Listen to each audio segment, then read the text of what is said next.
ஹரே ராமா ஹரே கிருஷ்ணா. ராமாயணத்துல கைகேயி யாரு அப்படின்றத தான் இங்க பார்க்க போறோம். கைகேயி ராமரோட சித்தி, தசரதனோட இரண்டாவது மனைவி. ஒரு நாள் தசரதன் சம்பாசுரனோட போர் செய்ய போகும்போது உதவிக்காக கைகேயை கூட்டிட்டு போனாரு. கைகேயி தேரோட்டியா போனாங்க. அங்க அந்த யுத்தத்துல தசரதன் தோற்க வேண்டிய சூழ்நிலை வரும்போது கைகேயோட உதவியோட தசரதன் ஜெயிச்சாரு. தசரதன் ரொம்ப சந்தோஷப்பட்டு கைகேயி உனக்கு என்ன வரம் வேணும் அப்படின்னு கேட்டாரு. அதுக்கு கைகேயி எனக்கு எதுவும் வரம் வேண்டாம் சொல்லவே, இல்ல ஏதாவது ஒரு 2 வரம் கேளு நான் தரேன் அப்படின்னு சொல்லும்போது கைகேயி நேரம் வரும்போது தேவையான போது நானே கேட்கிறேன் அப்படின்னு சொல்லிடுறாங்க. சில வருஷங்களுக்கு அப்புறமா தசரதன் ராமருக்கு முடிசூட்டலாம் அப்படின்னு முடிவெடுக்கும் போது கைகேயி முதல்ல ரொம்ப சந்தோஷம் தான் படுறாங்க. ஆனா கைகேயோட உதவிக்காக அந்த அரண்மனையில இருக்கிற மந்திரை ராமர் மேல உள்ள கோபத்தால ராமருக்கு எதிராக கைகேயை மாத்த முயற்சிக்கிறாங்க. கைகேயிக்கு ராமரை ரொம்ப ரொம்ப பிடிக்கும். மந்திரை கைகேயி கிட்ட போயிட்டு, கைகேயி உனக்கு ஒரு விஷயம் தெரியுமா, தசரத மகாராஜா ராமருக்கு முடிசூட்டலான்னு முடிவெடுத்துட்டாரு அப்படின்னு சொல்றாங்க. அப்போ கைகேயி ரொம்ப சந்தோஷப்படுறாங்க. அப்போ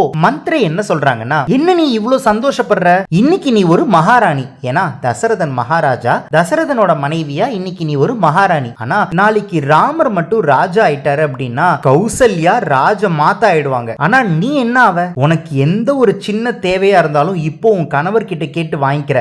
ஆனா அப்போ யார்கிட்ட தெரியுமா கேட்கணும், கௌசல்யா கிட்ட போய் கேட்கணும் அப்படின்னு சொல்றாங்க. ஆனா கைகேயி எதுக்கு, இதுல என்ன இருக்கு, எனக்கு என்ன வேணுமோ எங்க அக்கா கௌசல்யா கிட்ட கேட்டுட்டு போறேன், கௌசல்யா செய்வாங்க அப்படின்னு சொல்றாங்க. மந்திரை அடுத்த ஆயுதத்தை எடுக்கிறாங்க. மந்திரை என்ன சொல்றாங்கன்னா, இன்னைக்கு வரைக்கும் உன்னோட மகன் பரதன் ஏதாவது வேணும் அப்படின்னா அவரோட தந்தையான தசரதன் கிட்ட கேட்டு வாங்கிப்பாரு. ஆனா நாளையில இருந்து ராமர் ராஜா ஆயிட்டாரு அப்படின்னா பரதன் ஒவ்வொரு விஷயத்தையும் அவனோட அண்ணன் ராமர் கிட்ட தான் கேட்டு வாங்கிக்கணும் அப்படின்னு சொல்றாங்க. அப்போ கூட கைகேயி இதுல என்ன இருக்கு, பரதன் எதா இருந்தாலும் அவனோட அண்ணன் ராமர் கிட்டயே கேட்கட்டும், ராமர் கொடுத்தா வாங்கிக்கட்டும், ராமர் கொடுக்கலன்னா வேண்டான்னு விட்டுடட்டும் அப்படின்னு சொல்றாங்க. மந்திரைக்கு என்ன பண்றதுன்னே தெரியல, எப்படியாவது ராமரை பழி வாங்கணுமே அப்படின்னு சொல்லிட்டு மந்திரை கைகேயி கிட்ட 3வது பிரம்மாஸ்திரத்தை எடுக்கிறாங்க. அந்த பிரம்மாஸ்திரத்துல தான் கைகேயோட மனசு மாறுது. கைகேயோட மனசு மாறின உடனே ராமருக்கு இந்த ராஜ்யம் கிடைக்கவே கூடாது அப்படின்னு முடிவெடுத்து, இந்த ராஜ்யம் என்னோட மகன் பரதனுக்கு தான் கிடைக்கணும் அப்படின்னு முடிவெடுத்து தசரதன் கிட்ட